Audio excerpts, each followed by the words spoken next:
Dok, aku minta maaf kalau ada yang masih ketinggalan, tapi aku udah janji untuk berbenah. Aku bilang, Dek, nggak bisa. Mohon maaf ya, kakak harus naikin ini karena disuruh sama orang DPR, katanya. Aduh dok, kalau misalnya aku udah berbenah, tapi seandainya ini tergiring lagi, abis dong aku dok. Dek, katanya nggak bisa, ini orang DPR udah ini telepon kakak sampai kakak matikan. Kakak takut ditelepon sama orang DPR karena orang DPR maunya kakak posting sekarang. Ini ada bukti nggak nih? Ada, yakin ya? Ada. Jadi lu nggak mengada-ngada ya? Oke. Setelah aku nurut apa segala macam, kan ke dalam keadaan baik-baik aja nih, nggak ada masalah apapun, tapi ada sempat kemarin insiden yang besar juga lah. Ternyata dia ikut memusuhi aku, Pak. Aku chat sama dia itu hanya meminta maaf karena aku nggak mau ribut. Terakhirnya adalah dalam keadaan baik, ternyata dia menyerang aku juga, menyerang aku dalam kasus lain ya. Dia menyerang aku, dia menghina aku. Jadi aku udah ngerasa ini kenapa sih, apa sih maunya gitu loh. Aku udah baik apa segala macam. Tektokan lah aku sama Dokter R. Dalam keadaan kami sakit overclaim ini, kita itu sesama brand owner itu saling seujon.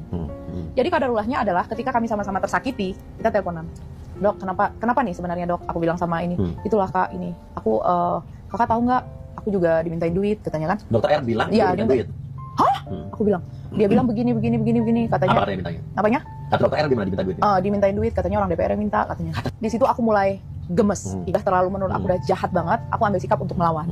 Aku melawan, aku speak up, aku pesan aku untuk Doktip.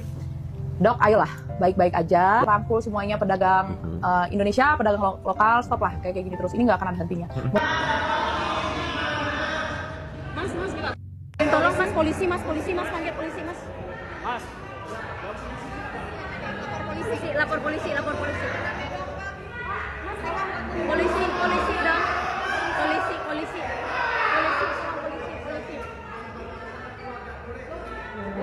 Pak, tolong pak, polisi pak, tolong pak. Dicegat pak, tolong pak.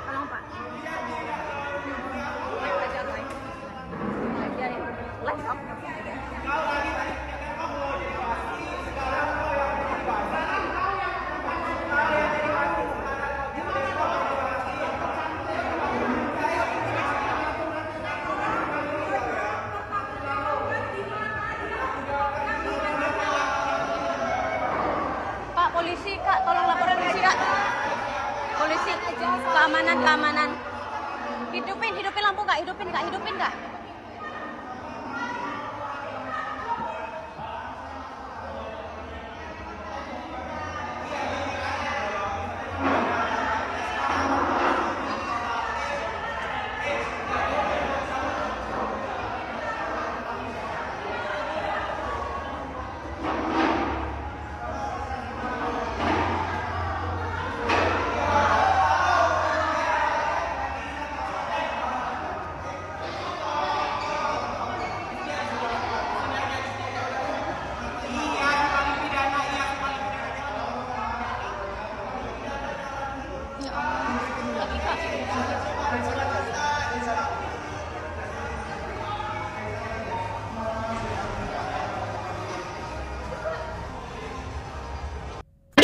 Kemasannya kokoh, kemasannya kuat. Masuk 70.000. Sumpah aku belum pernah semua ini sama owner skincare kayak Deviana kemarin itu. Aku nggak pernah sejulit ini dan aku nggak komentar apapun. Tapi sama si betul-betul kayak ya Allah, kenapa nggak jatuh aja? Aku orang Aceh ya, tapi aku nggak dukung dia, aku dukung Dokter. Apalagi pas dia bilang harga ambiar 1.200.000, kemasannya kokoh nih, ini ya satuan ini 160.000 udah promo, kokoh kokoh ini juga ya, kokoh ini Insta Perfect kokoh, ini juga kokoh. Ya kan ada gila-gilanya lu si Sela Soke ini, ya Allah, gitu kali kok jadi brand owner. Udah balik gayo. Kalian di preman tapi kalian ditusuk, dimakan uang kalian semuanya sama dia. Yang dapat uang siapa dari sini semuanya? Dia dibayarin sama owner skincare besar. Melindungi masyarakat itu bukan kapasitas dia. Kapasitas dia itu Bepom semuanya, bukan dia. Di sini kalian kira dia berapa udah dapat uang dari semuanya? Dia tuh dibayarin, asal kalian tahu. Dibayarinnya tahu nggak sama siapa? Pemasok merkuri terbesar di Indonesia, asal kalian tahu. Ini udah jolim, aku tuh udah diam selama berbulan-bulan loh. Aku tuh udah pernah baik sama dia. Ini udah nggak bisa. Ya udah, dia mau bawa ke Polda, aku ikutin. Tapi dia harus bertanggung jawab ya. Aku pun ikut ke Polda.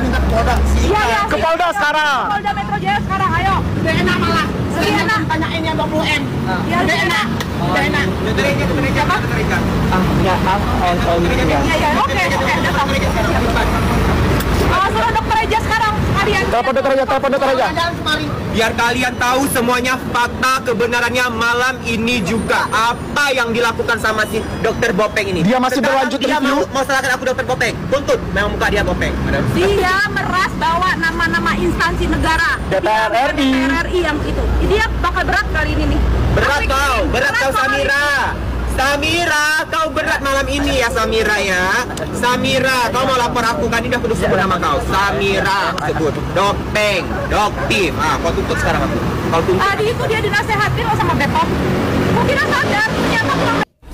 Sela Sokia. Bener gak sih ucapannya? Guys, gini ya. Baru aja tadi lewat beranda bahwa ada orang yang pakai brand orang, tapi dia ngaku udah gitu tanpa ada permisi Bu Bebo sama orang yang punya produk, guys. Dia bikin logonya berdasarkan logo dia. Ini ya, saya kasih tahu ya, di dalam bisnis pun ada etika ya. Jangan suka menghalalkan segala caramu. Orang lain yang sudah susah payah mencari bahan, mencari materialnya, apapun yang mau dijual dengan kualitas yang bagus tapi harga murah, itu dengan otak, ya kan? Seenaknya aja dia ambil barang itu lalu dibikin, dan bodohnya lagi merek atau logo si yang satunya lagi itu tidak dibuang sama dia tapi ditimpe gitu loh, guys. Aduh, ampun. Kalau mau kayak begitu, kamu harus ada yang namanya bargaining, harus ada agreement antara you and orang yang kamu ambil barangnya. Seperti itu. Mau apapun alasan statement kamu, tetap itu tidak beradab namanya. Oke? Jadi dalam bisnis dan secara psikologis, orang yang menghalalkan segala cara, hati-hati loh, something wrong with you. Oke? Pantesan cepet kaya, pantesan mengendorse sana sini, artis membiayai sana sini dengan cara seperti ini. Apakah ini termasuk uang halal? Malu loh sama kerudungnya, malu loh sama jualannya, berlipat-lipat ganda kamu naikkan, itu terserah kamu. Tapi harus persetujuan orang yang punya barang. Seperti itu. Ada loh, kalau memang kamu mau seperti itu, kamu beli barangnya di luar, tapi logonya logo kosong. Nah, kalau kamu mau begitu, kamu beli produknya, tapi agreement, perjanjian. Gitu loh, Sela Sokia, ya. Jangan kayak begitu lagi ya, memalukan, tau gak sih? Malulah sama kerudungmu. Harusnya seorang yang berkerudung tuh mempunyai amanah yang baik, yang mempunyai, bisa dipercaya dan dipahami oleh semua masyarakat dan pembelinya. Jangan sampai masyarakat dirugikan dengan melipat gandakan harga yang tidak masuk akal. Oke? Apapun urusanmu, itu adalah urusanmu dengan Tuhanmu. Tapi jangan bawa-bawa customermu untuk menderita. Karena gue sudah melindungi Sela Sokia itu kayak gimana. Gue sampai berantem sama. Saya itu ngebelain Kak Sela Sokia sampai berantem sama Dokter Richard Lee. Oh, jadi selama Kak Sela Sokia ini masih akrab sama Kak Niki bakal selalu ngebelain Kak Sela Sokia nih sampai bela-belain berantem sama siapapun. Selama masih akrab. Ya. Coba bayangin, kalau misalkan tidak terjadi huru-hara ini, nggak bakalan kebongkar kan kedoknya Sela Sokia. Bener nggak? Nah, kadang aku heran gitu ya. Kalau giliran baik, berteman, walaupun salah dilindungin. Tapi giliran ada problem sedikit aja, dibongkar semua aibnya. Kadang capek gitu ya. Kalian sadar nggak sih? Dalam 1 bulan tuh Kak Niki tuh bisa mendapatkan lawan tuh 2-3 orang loh. Coba bayangin. Di bulan apa itu? Di bulan November terutama. Ya. Musuhnya ada Fadel, ada Rahman, ada siapa lagi tuh yang dia lawan. Terus muncul lagi siapa namanya? Isa Sega yang memang udah lama sih. Muncul lagi siapa? Sela Sokia. Ya. Coba kalian bisa tebak nggak? Siapa lagi yang bakal diajak berantem sama Kak Nikita ketika masalah semuanya ini udah redup?